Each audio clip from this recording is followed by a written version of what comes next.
मला सांगा आता डायबिटीज कधीपासून आहे तुम्हाला? किती वर्ष झाले? 5 वर्षापासून डायबिटीज. 5 वर्षापासून तुम्ही गोळ्या खाताय?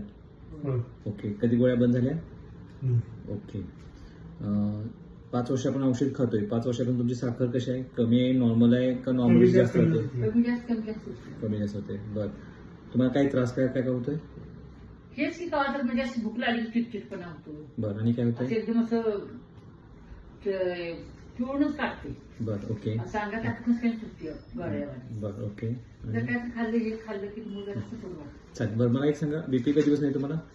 बीपी आता परवा तुम्ही सांगितल्यापासून तरी वर्ष झाली. 1 वर्षापासून बीपीची गोळी आणि रक्तपातळीची गोळी? ती शुगर वाढली 350 झाली तेव्हा ऍडमिट झालतो. तेव्हा तिने काय केलं होते? ठीक आहे, असून दे. त्यापासून तुमची तिने आल्या म्हणून तिने ते हातात काय केलं होतं? एन्जिओग्राफी केली का? ब्लॉकेज आहे का बघितलेलं का? हा बघितलं होतं ना. ठीक आहे. बरं. तेव्हापासून ती चालू केली. चालेल. बरं. आता एक गोष्ट मला सांगा की 5 वर्ष झालं आपण गोळ्या खातो. अजून किती वर्ष गोळ्या खायच्या त्या? विषय तो नाही. म्हणजे ह्या गोळ्या आता कधी बंद होणार किंवा ह्याच्याबद्दल कधी विचार केला तुम्ही? बरं. तुम्हाला मी सांगतो, ज्या तुम्ही गोळ्या खाताय किंवा आपण आता ज्या पद्धतीने औषध उपचार करतोय, तर हे औषधं आपल्याला लाईफ टाईम घ्यावी लागणार आहेत. लाईफ टाईम म्हणजे जो पण आपला जीव आहे तो पण आपल्याला ह्या गोळ्या खावी लागणार. कधी असं होणार नाही की गोळी बंद होईल. तर फक्त आपण काय केलंय की गोळ्यांच्यावर डिपेंड राहतो की गोळी खातोय, माझी साखर नॉर्मल राहते किंवा नॉर्मल होण्याचा प्रयत्न करतोय आपण.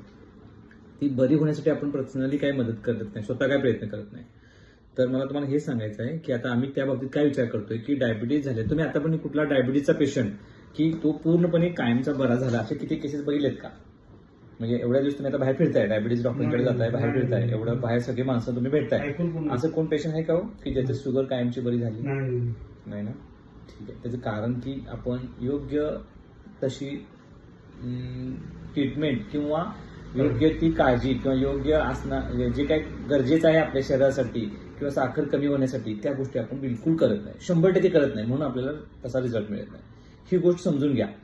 म्हणजे आता मी तुम्हाला जे काही सांगेन किंवा ज्या काही गोष्टी आपल्याला करायच्या आहेत त्या जर केल्या तर तुमचा हा जो डायबिटीज आहे हे डायबिटीज 2 प्रकार म्हणायचा. Diabetes type 2.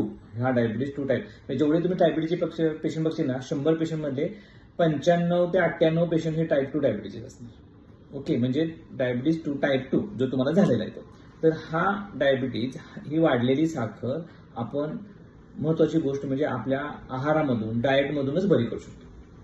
तर ह्याला योग्य तो डाएट, तुमच्या शरीराला जी गरज आहे ती तो डाएट, तो आहार आपण घेणं खूप गरजेचं आहे. त्याच्याबरोबर योग्य तो व्यायाम हा पण तेवढाच गरजेचा आहे. काही प्रमाणात मेडिटेशन, आम्ही ध्यान सांगतो, त्या गोष्टी पण खूप म्हणजे मानसिक ताण कमी करणं म्हणजे ह्या ध्यानाशिवाय होणार नाही. त्या गोष्टी आहेत. आणि तुमची स्वतःची नैसर्गिक इम्युनिटी, रोगप्रतिकारशक्ती वाढवणं. आज तुम्हाला डायबिटीज आहे, ज्यांना डायबिटीज नाही, आणि त्यांच्यात तुमच्यात काय फरक आहे की तुमची इम्युनिटी कोणत्या ना कोणत्या कारणामुळे डिस्टर्ब झाली, तुमच्या स्वादुपिंडाच्या पेशी योग्य पद्धतीने काम करत नाहीत म्हणून तर साखर वाढली. ह्याच्या आधी साखर नव्हती, आता आली कुठून अचानक? याचा अर्थ त्या पेशी काम करत नाहीत. पेशी का काम करत नाहीत? तर त्यासाठी भरपूर कारण आहेत. त्यातलं मानसिक ताण, टेन्शन, आपला आहार, आपली प्रकृती, ह्या सगळ्या गोष्टी त्यासाठी कारणीभूत आहेत.